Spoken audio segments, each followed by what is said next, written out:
तो विद्यार्थी मित्रों धोरण 10 अंदर सामाजिक विज्ञान विषय अंदर पाठ नंबर 8 कुदरती संसाधन आपणे जोता था। तो आपणे आगळना विडियोनी अंदर जोयुं तो जमीन धोवाण अने जमीन धोवाण अटकाववाना उपायो। तो त्यार पछी आपणे मित्रों आनी अंदर जोया आ विडियोनी अंदर भूमि संरक्षण अने भूमि संरक्षणना उपायो आ कुदरती संसाधन पाठनी अंदर आपणे जोई भूमि संरक्षण। तो भूमि संरक्षण कोने कहेवाय, केवी रीते आपणे भूमिनुं संरक्षण करी शकीए, कई रीते आपणे भूमि एटले के जमीन। तो भूमि संरक्षण एटले के जमीनना धोवाण रोकीने जमीननी गुणवत्ता जे है ए गुणवत्ता जाळवी राखवी तेने आपणे शुं कही शकीए, भूमि संरक्षण। याद राखजो मित्रों, भूमि संरक्षण एटले जमीननुं धोवाण रोकीने तेनी जे गुणवत्ता है, जे एनी फलरूपता है, जे एनी उत्पादन क्षमता है, ये उत्पादन क्षमता जे है इने जाळवी राखवी तेने शुं कहेवामां आवे है, भूमि संरक्षण। तो जमीन संरक्षणनो संबंध आपणे जोई सीधो तो माटीना कणो है, माटीना कणोने पोतानी मूळ जग्याए जाळवी राखवा।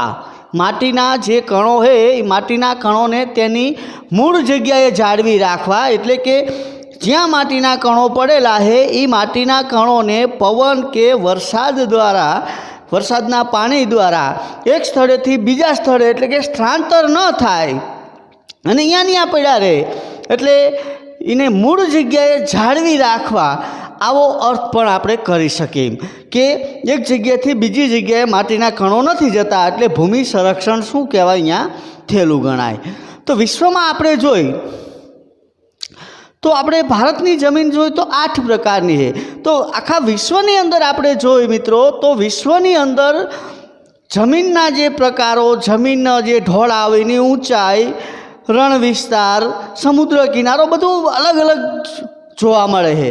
तो विश्वमां विविध जग्याए जे ते स्थान मुजब, जे ते प्रदेश मुजब अने जे अहींयानी जे समस्या होय जमीननी ए समस्या मुजब आ उपायो आपणे योजवा जोईए। आडेधड़ आपणे शुं कहेवाय के सपाट जमीन होय अने एमां आपणे पगथिया आकारनी खेती करी तो एनो कोई अर्थ सरतो नथी, पण ढोळाववाળી जमीन होय तो ढोळाववाળી जमीननी अंदर आपणे पगथिया आकारनी खेती करीने ज उत्पादन मेळवी शकीए।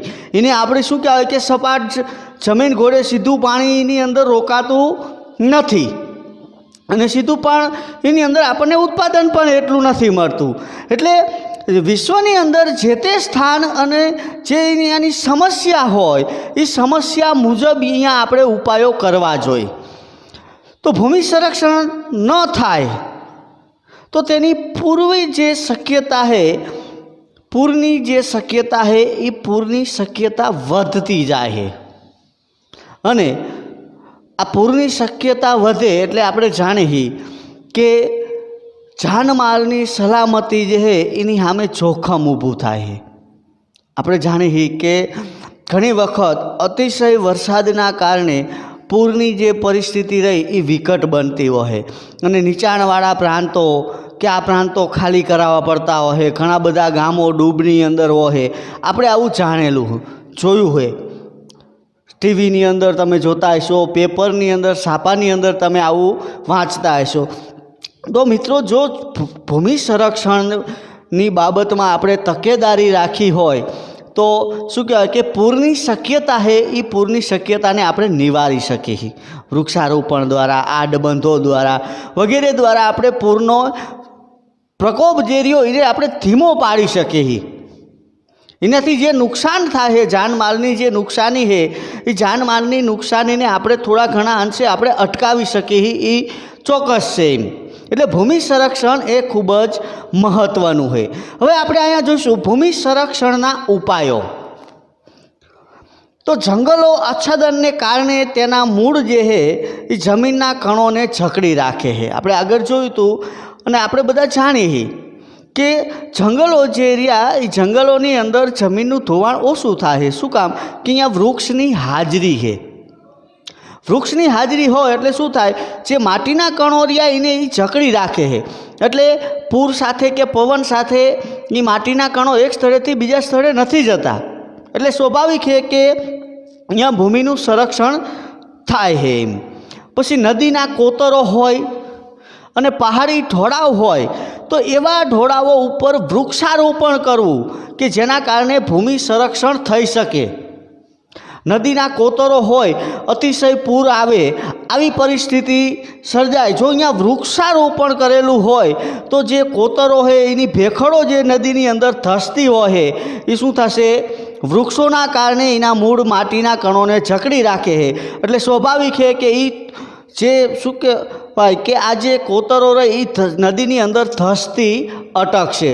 અને બીજું કે નદીનું જે પુરાણ થાય છે એ પુરાણ પણ થશે નહીં.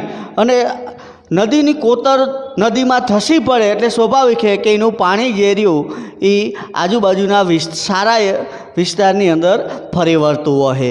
એટલે આ કોતરો જે છે એવા વિસ્તારોની અંદર વૃક્ષારોપણ કરવું.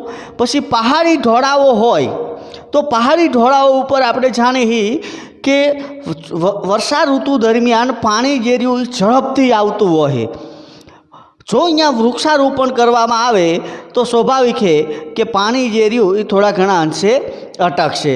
તો આવી રીતે આપણે પહાડી ઢોળાવો ઉપર પણ વૃક્ષારોપણ કરી અને ભૂમિ સંરક્ષણ કરી શકીએ. પછી રણ વિસ્તાર હોય તો રણ વિસ્તારની નજીકના ક્ષેત્રોમાં વૃક્ષારોપણ કરવું આવશ્યક છે. કારણ કે જો અહીંયા વૃક્ષારોપણ કરવામાં આવે તો સ્વાભાવિક છે કે રણ જે છે એ આગળ વધે છે, એને આપણે આગળ વધતું અટકાવી શકીએ. રણ આગળ વધતું વૃક્ષારોપણના કારણે રણ આગળ વધતું અટકશે. હવે આપણને અહીંયા પ્રશ્ન થાય કે ભાઈ રણ આગળ કેવી રીતે વધે?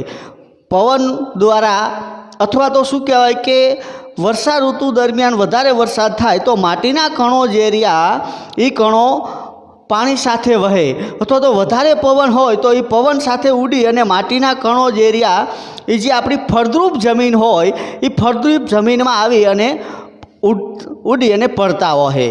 એટલે એના કારણે આપણી જે ફળદ્રુપ જમીન છે એ ફળદ્રુપ જમીન પણ રણમાં ફેરવાઈ જાય છે.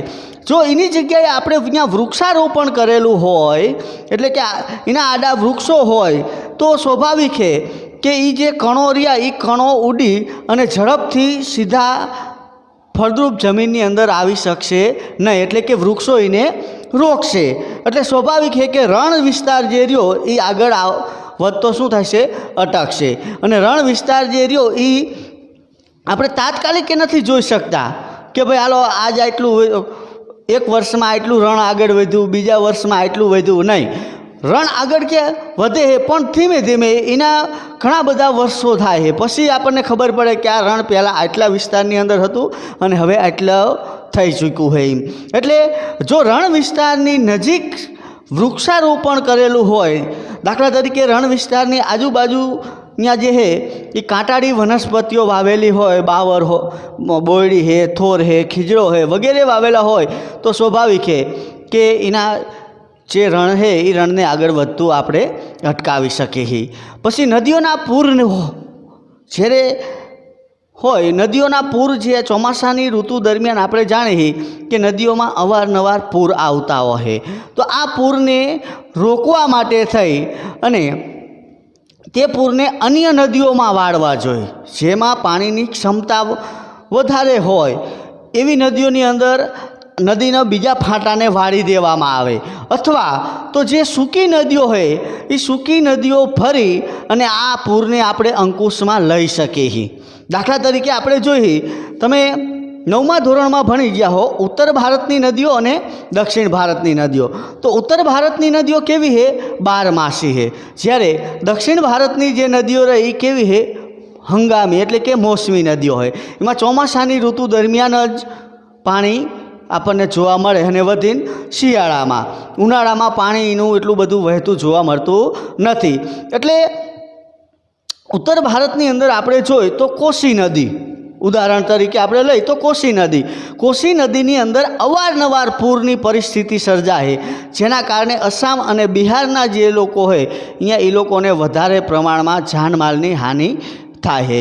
તો આવી જે નદીઓ હોય એ નદીઓનો જે પ્રવાહ રહ્યો એ પ્રવાહ અન્ય નદીમાં વાળી શકાય, અથવા તો શું કહેવાય કે જે આપણી અન્ય જે સૂકી નદીઓ હોય એ નદીઓમાં પણ એનો પાણીનો પ્રવાહ ફેરવી શકાય. એટલે કે એનો જે પાણીનો જથ્થો રહ્યો એ જથ્થાને અડધા જથ્થાને આપણે બીજી સાઈડમાં વાળી દઈએ એટલે સ્વાભાવિક છે કે પૂરનું જે નિયંત્રણ છે એ નિયંત્રણમાં આવી જાય, પૂરની પરિસ્થિતિ એટલી બધી સર્જાતી નથી. પછી અનિયંત્રિત ચરાણથી પહાડોની જમીનનું સ્તર જે રહ્યું એ કેવું પડે છે, ઢીલું પડે છે. એટલા માટે જો આપણે ભૂમિ સંરક્ષણ કરવા તરફ જઈ રહ્યા હોય તો અનિયંત્રિત ચરાણ જે રહ્યું એ આપણે અટકાવવું જોઈએ, એટલે કે એને નિયંત્રણમાં લેવું જોઈએ. એટલે આ ચરાણના કારણે પશુઓના ચાલવાથી આ પહાડો જમીન જે હોય એ પહાડી જમીનનું સ્તર આપણે જાણીએ કે નબળું પડે છે. હવે આ સ્તર નબળું પડે એટલે ક્યારેક પરિસ્થિતિ એવી સર્જાય કે ક્યારેક ભેખડો ધસી પડતી હોય છે પહાડી વિસ્તારની અંદર. એટલે સ્વાભાવિક છે કે પશુ ચરાણ જે રહ્યું એ અનિયંત્રિત છે એને આપણે અટકાવવું જોઈએ, અને જેના કારણે આપણે શું કહેવાય કે ભૂમિ સંરક્ષણ પણ કરી શકીએ. પછી ક્ષિતિજ સમાંતર ખેડ દ્વારા પણ આપણે ભૂમિ સંરક્ષણ કરી શકીએ. ત્યાર પછી સીડીદાર ખેતરો, પહાડી વિસ્તાર હોય તો પગથિયા આકાર એટલે કે સીડીદાર પ્રકાર, જે પ્રકારની સીડી હોય એ પ્રકારની ખેતી આપણે એ જમીનની અંદર કરી અને સારું એવું ઉત્પાદન પણ મેળવી શકીએ. અને મિત્રો કે એ જમીનનું ધોવાણ પણ આપણે અટકાવી શકીએ. એટલે આવી જે પદ્ધતિઓ છે અવનવી, એ પદ્ધતિઓ દ્વારા આપણે ભૂમિ સંરક્ષણ કરી શકીએ. પછી માનો કે કદાચ આપણે આ બધા ઉપાયો કર્યા પણ ક્યારેક એવું થાય તેમ છતાં અતિશય વરસાદના કારણે જમીનનું ધોવાણ થઈ ચૂક્યું, તો આ જમીનનું ધોવાણ થઈ ગયું છે એટલે કે એની ફળદ્રુપતા એ જમીન ગુમાવી બેઠી છે. હવે એની પાછી ફળદ્રુપતા આપણે જમીનમાં લાવવી હોય તો એમાં પુનઃ સેન્દ્રિય પદાર્થોનું ઉમેરણ કરવું, એટલે કે નવા એની અંદર સેન્દ્રિય પદાર્થો ઉમેરવા કે જેના કારણે જે એ જમીનની અંદર જે ફળદ્રુપતા હતી, જે એની શું કહેવાય કે ઉત્પાદનની ક્ષમતા હતી, એ ઉત્પાદનની ક્ષમતા થોડાક સમયમાં આવી જતી હોય. ભલે એમાં થોડોક સમય લાગે છે પણ સેન્દ્રિય પદાર્થો ઉમેરવાથી એ જમીન પાછી ફળદ્રુપ થઈ શકે છે. એટલે આવી રીતે આપણે જોઈએ તો ભૂમિ સંરક્ષણના ઉપાયો આ ઉપરાંત ઘણા બધા છે કે ભાઈ રાસાયણિક ખાતરો, દવાઓ વગેરેનો છંટકાવ અટકાવવો જોઈએ. પછી સેન્દ્રિય જે છે એ સેન્દ્રિય ખાતરનો ઉપયોગ કરવો જોઈએ, વગેરે વગેરે ઘણા બધા છે કે જેના કારણે આપણે ભૂમિ સંરક્ષણ કરી શકીએ. અને પ્લાસ્ટિકનું જે કચરો હોય એ કચરાનો આડેધડ ઉપયોગ ન કરવો, એટલે કે જ્યાં ત્યાં એ જમીનની અંદર ફેંકવો નહીં, વગેરે ઉપાયો આપણે ભૂમિ સંરક્ષણની અંદર હાથ ધરી શકીએ. તો મિત્રો આપણે અહીંયા કુદરતી સંસાધન પાઠ નંબર 8 જે છે એ અહીંયા આપણે પૂર્ણ કરી. જય હિન્દ.